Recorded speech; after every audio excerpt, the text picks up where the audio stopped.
இந்த உணவு உடை இருப்பிடம்லாம் சொல்கிறோம். அதில் உணவுக்கு வேற முதலிடத்தை கொடுக்குறோம்.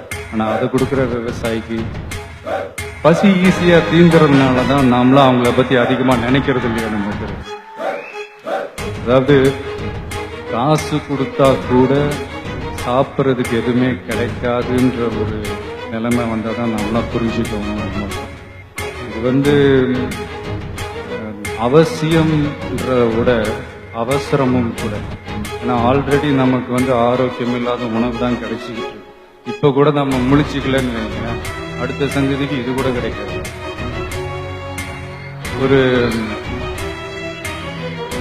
என்ன சொல்ற, சும்மா ஒரு எக்ஸாம்பிள் சொல்றேன். ஒரு கடையினுடைய ஒரு முதலாளி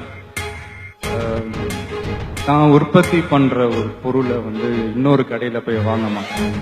ஃபார் எக்ஸாம்பிள் சொல்ல போனா, ஒரு நகை கடை ஓனர் இன்னொரு நகை கடையில போய் நகை எடுக்க மாட்டார். ஒரு ஜவுளி கடை ஓனர் இன்னொரு ஜவுளி கடையில போய் துணி எடுக்க மாட்டார். ஆனா ஒரு விவசாயி மட்டும்தான் ரேஷன் கடை கியூல நிற்கிறான். அதுவும் எதுக்குன்னா இலவச அரிசி.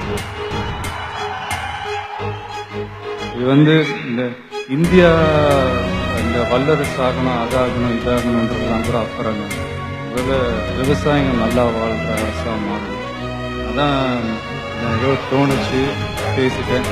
ஏதாவது தப்பா ஏதாவது